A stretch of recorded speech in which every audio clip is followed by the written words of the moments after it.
ലോകമെമ്പാടുമുള്ള വനിതകൾക്ക് ആദരവ് അർപ്പിച്ചുകൊണ്ട് ലോക വനിതാ ദിനം ഇന്ന് ആഘോഷിക്കുകയാണ്. ഇതോടനുബന്ധിച്ച് പ്രേംനസീർ സുഹൃത്ത് സമിതിയും മൈത്രി ഈവൻ്റ് കൾച്ചറൽ അസോസിയേഷനും ഒരുക്കുന്ന ലോക വനിതാ ദിന ആഘോഷ പരിപാടി ആരംഭിക്കുകയാണ്. ഇന്ന് ഈ ചടങ്ങ് ഔപചാരികമായി ഉദ്ഘാടനം ചെയ്യുവാൻ ശാന്തിഗിരി ആശ്രമത്തിൻ്റെ ജനറൽ സെക്രട്ടറി സ്വാമി ഗുരുരത്നം ജ്ഞാനദാസിയെ ആദരവോടെ ക്ഷണിക്കുന്നു. ലോക വനിതാ ദിനത്തിൽ നമ്മൾ വനിതകളെ ആദരിക്കുമ്പോൾ അവരുടെ മഹത്വവും അവർ ചെയ്ത സേവനങ്ങളും അവരുടെ സൽപ്രവൃത്തികളും നമുക്ക് ഒരിക്കലും വിസ്മരിക്കാൻ കഴിയുന്നതല്ല.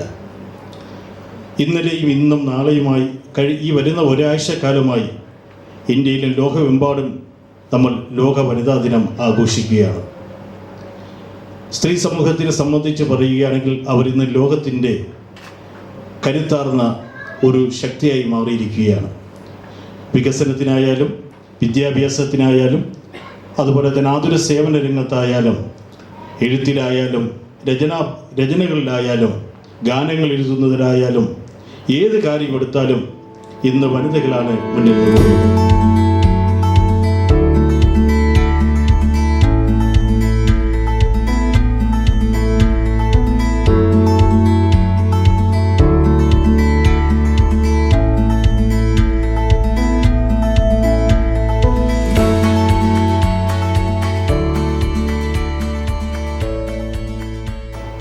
വളരെ മഹത്തായ ഒരു കാര്യമാണ് ഇവിടെ നടന്നുകൊണ്ടിരിക്കുന്നത്. മൈത്രി ഈവൻ്റ് കൾച്ചറൽ അസോസിയേഷൻ, പ്രിയപ്പെട്ട പ്രേംനസീർ സുഹൃത്ത് സമിതി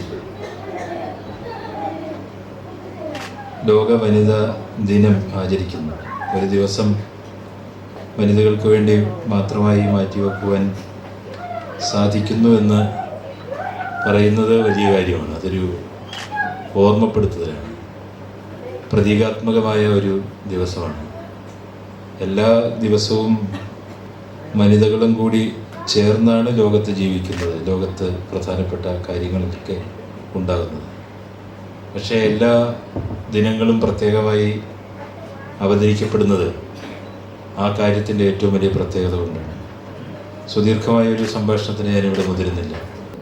മൈത്രി ഈവൻ്റ് കൾച്ചറൽ അസോസിയേഷൻ്റെയും അതുപോലെ തന്നെ പ്രേംനസീർ സുഹൃത്ത് സമിതിയുടെയും നേതൃത്വത്തിൽ എപ്പോഴും ഞാൻ ശ്രദ്ധിക്കാറുണ്ട്, നമ്മുടെ നിത്യഹരിത നായകൻ ശ്രീ പ്രേംനസീർ സാറിൻ്റെ പേരിലുള്ള സുഹൃത്ത് സമിതി അവർ വളരെ ഓരോ പ്രോഗ്രാമും സംഘടിപ്പിക്കുമ്പോൾ ഏറ്റവും പ്രൗഢോജ്ജലമായ രീതിയിലാണ് സദസ്സാണെങ്കിലും വേദിയാണെങ്കിലും സംഘടിപ്പിച്ചിട്ടുള്ളത്. അതിൽ ഒന്നിലധികം പരിപാടികളിൽ പങ്കെടുക്കാൻ കഴിഞ്ഞിട്ടുള്ള ഒരാളെന്ന നിലയിൽ തീർച്ചയായും ഇന്ന് ലോക വനിതാ ദിനത്തിൽ ഇത്രയേറെ വനിതകളെ ഈ വേദിയിൽ, സമൂഹത്തിൽ ഏറ്റവും ശ്രദ്ധേയമായ വനിതാ രത്നങ്ങളെ ഈ വേദിയിൽ ഒരുമിച്ച് കൊണ്ടുവന്ന് അവരെ ആദരിക്കുവാനുള്ള ആ വലിയ മനസ്സിനെ, ആ വലിയ മഹത്വത്തെ ഒരു പൊതുപ്രവർത്തക എന്ന നിലയിൽ, ഒരു സ്ത്രീ എന്ന നിലയിൽ അഭിനന്ദിക്കുവാൻ ഈ അവസരം ഞാൻ ഉപയോഗിക്കുകയാണ്. ലോക വനിതാ ദിനം എന്ന് പറഞ്ഞാൽ ആദ്യം മനസ്സിലേക്ക് വരിക ഈ ലോകത്തിൻ്റെ മാതാവിനെ നാം ആദരിക്കുന്നു എന്നാണ്. ഈ ലോകത്തിൻ്റെ മാതാവ് എന്ന് പറഞ്ഞാൽ അതിനേക്കാൾ വലിയൊരു സ്ഥാനം വാസ്തവത്തിൽ വനിതകൾക്ക് ഇല്ല. ആ ലോകത്തിൻ്റെ മാതാവിനെ ആദരിക്കുന്ന ഈ ചടങ്ങിൽ സംബന്ധിക്കാൻ അവസരം കിട്ടിയതിൽ ഞാൻ സന്തോഷിക്കുന്നു. 850ഓളം കോടി ജനങ്ങൾ ലോകത്തുണ്ട്. ഏറെക്കുറെ പകുതി പുരുഷന്മാരും പകുതി സ്ത്രീകളുമാണ്. എന്നാൽ സമ്പത്ത് കൈയാളുന്ന കാര്യത്തിൽ മുൻപന്തിയിൽ പുരുഷനാണ്. സമ്പത്ത് ഉൽപ്പാദിപ്പിക്കുന്ന കാര്യത്തിൽ മുൻപന്തിയിൽ സ്ത്രീയുമാണ്. സ്ത്രീ ഉൽപ്പാദിപ്പിക്കുന്ന സമ്പത്തിൻ്റെ നല്ലൊരു പങ്കും കൈയടക്കുന്നത് പുരുഷനാണ്. ആ സ്ഥിതിക്കൊക്കെ കഴിഞ്ഞ കുറേ 1-2 പതിറ്റാണ്ടുകളായി വലിയ മാറ്റം വന്നിട്ടുണ്ട്. എങ്കിലും പ്രായോഗിക തലത്തിൽ സ്ത്രീ ഇപ്പോഴും പുരുഷ മേധാവിത്വത്തിൻ്റെ കീഴിലാണ് എന്നത് ഒരു സത്യമാണ്. ജീവിതത്തിൻ്റെ സമൂഹത്തിൻ്റെ നാനാ മേഖലകളിൽ സ്ത്രീകളുടെ പങ്കാളിത്തം ഏറി വരികയാണ്. വാസ്തവത്തിൽ എന്തിനും സ്ത്രീ പോന്നതാണ് എന്ന് ഓരോ ദിവസവും തെളിയിക്കപ്പെട്ടുകൊണ്ടിരിക്കുകയാണ്. വിമാനം പറത്താനാണെങ്കിലും ഹെലികോപ്റ്റർ പറത്താനാണെങ്കിലും ഏത് ശാസ്ത്ര മേഖലയിലും സാങ്കേതിക മേഖലയിലും താൻ പോരുന്നവളാണ് എന്ന് തെളിയിക്കാനുള്ള കരുത്തുള്ളവരായി സ്ത്രീകൾ വളർന്നുകൊണ്ടിരിക്കുന്നു എന്ന നല്ല യാഥാർത്ഥ്യം ചേതോഹരമാണെന്ന് മാത്രം പറയട്ടെ. സ്ത്രീധനം സ്ത്രീക്ക് സുരക്ഷയോ എന്നാണ്. അതിലൊരു സ്ത്രീധനത്തിന് അനുകൂലമായ ഒരു ശബ്ദം അടങ്ങിയിട്ടുണ്ടോ എന്ന് തോന്നുന്നു. സ്ത്രീധനം സ്ത്രീക്ക് സുരക്ഷയോ? അത് ഒരു സങ്കീർണമായ വിഷയമാണ്.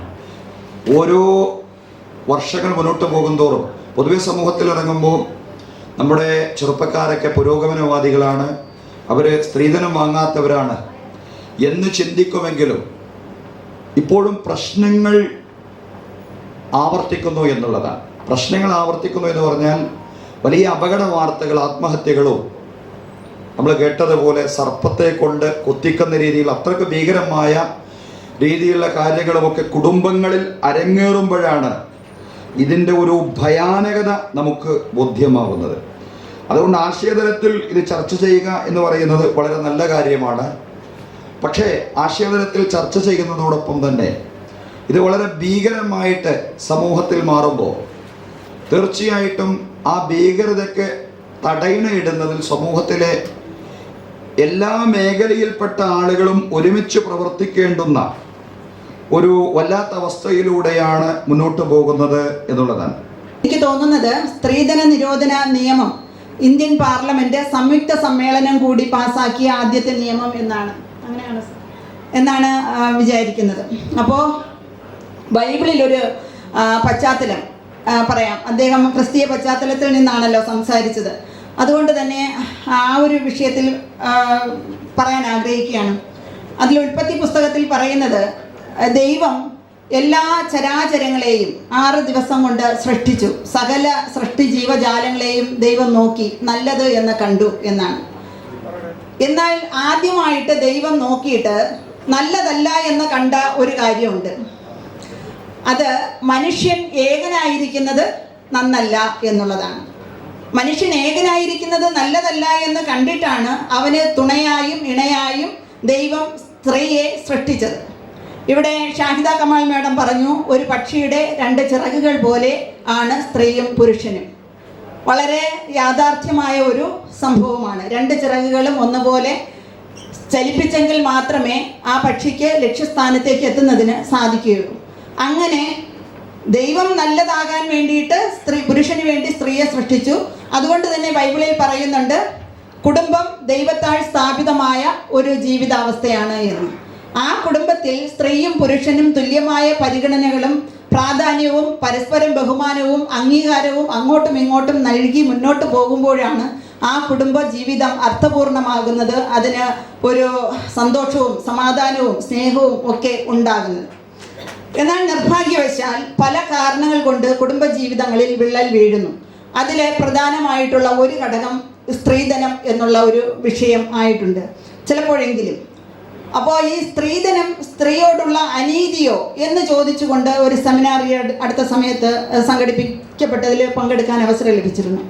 സ്ത്രീ ഇന്ന് അനുഭവിക്കുന്ന അനീതികളിൽ ഒന്ന് മാത്രമാണ് സ്ത്രീധനം. കോവിഡ് കാലത്തെ വളരെയധികം സന്തോഷത്തോടെ മനസ്സിൽ കണ്ട ഒരാളാണ്. മറ്റൊന്നും കൊണ്ടല്ല, കോവിഡ് കാലഘട്ടത്തിൽ കല്യാണങ്ങൾ നടന്നു. എത്ര മനോഹരമായി ലളിതമായി വീടിൻ്റെ മുറ്റത്തും വീട്ടിനകത്തും 10, 15, 20 പേരെയും വിളിച്ചും കല്യാണം നടത്തി.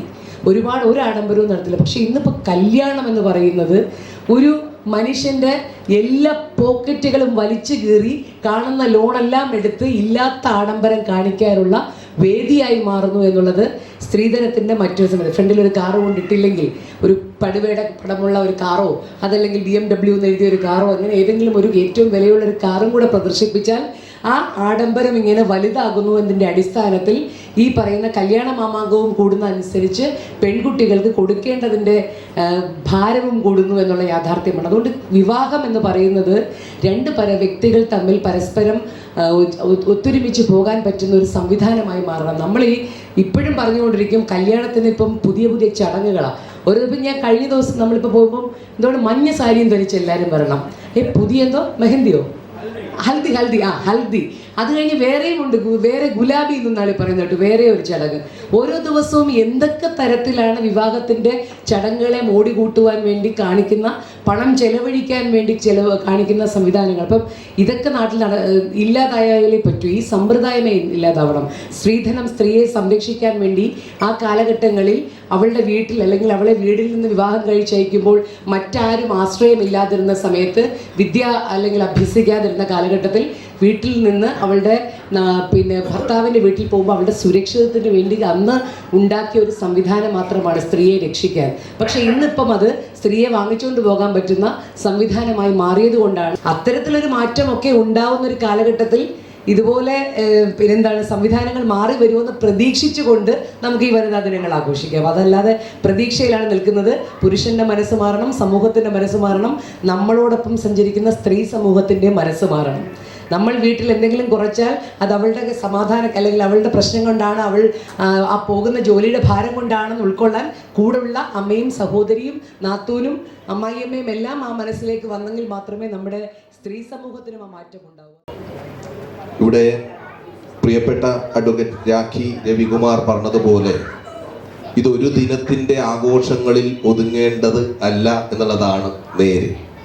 നമ്മുടെ മനസ്സിലെ ദൃഢപ്രതിജ്ഞയോടെ ഓരോ ജീവിതത്തിൻ്റെ നാൾവഴികളിലും ഇത്തരം സ്ഥിതി സമത്വത്തിന് വേണ്ടി, സ്ത്രീ ശാക്തീകരണത്തിന് വേണ്ടിയുള്ള പ്രവർത്തനങ്ങൾ നടപ്പിലാക്കി മുന്നോട്ട് ചുവടുവെക്കേണ്ടവരാണ് മനുഷ്യർ. ഇവിടുത്തെ നമ്മുടെ യുനെസ്കോയുടെ ഡയറക്ടർ ജനറലായ മിസ് ഓഡ്രി അസോലെ ആണ് ഈ വർഷത്തെ ലോക വനിതാ ദിന സന്ദേശം നമുക്ക് നൽകിയത്. സ്ത്രീ ശാക്തീകരണത്തിലൂടെ രാജ്യത്തിൻ്റെ പുരോഗതി എന്ന ലക്ഷ്യമാണ് ഓഡ്രി അസോലെയിൻ മുന്നോട്ട് വെക്കുന്നത്. സ്ത്രീ ശാക്തീകരണം എന്ന് പറയുമ്പോൾ സ്ത്രീകൾ നിക്ഷേപിക്കുക, അതിലൂടെ നമ്മുടെ ലോകത്തിൻ്റെ രാജ്യത്തിൻ്റെ പുരോഗതി സാധ്യമാക്കിയെടുക്കുക എന്ന് പറയുമ്പോൾ യുനെസ്കോയുടെ ഡയറക്ടർ അത്തരം സന്ദേശം മുന്നോട്ട് വയ്ക്കുമ്പോൾ സ്ത്രീകളുടെ മനുഷ്യ വിഭവശേഷി, നേരത്തെ പറഞ്ഞു വെർസറ്റൈലായിട്ടുള്ള ടാലൻ്റുള്ള ആൾക്കാർ തന്നെയാണ് സ്ത്രീകൾ. നമ്മുടെ അമ്മമാർ, സഹോദരിമാർ, കുടുംബത്തിൽ ഓരോരുത്തരെയും നോക്കുമ്പോൾ നമുക്കറിയാം എത്രമാത്രം സഹനത്തോടെ, ക്ഷമാശീലത്തോടെ, എത്രമാത്രം ലക്ഷ്യബോധത്തോടു കൂടിയാണ് ഓരോ സ്ത്രീകളും അവരുടെ കുടുംബ ജീവിതവും അവരുടെ ഔദ്യോഗിക ജീവിതവും മുന്നോട്ട് കൊണ്ടുപോകുന്നത് എന്ന് നമുക്കറിയാം. യുനെസ്കോയുടെ പഠനം പ്രകാരം ഈ ആർട്ടിഫിഷ്യൽ ഇൻ്റലിജൻസിൻ്റെ ഒക്കെ മേഖലയിൽ അത് നിയന്ത്രിക്കുന്നതിൽ ഏറ്റവും കൂടുതൽ സ്ത്രീകളാണ് ഇനിയുള്ള കാലത്ത് വരാനിരിക്കുന്നത് എന്ന് പറയുന്നു.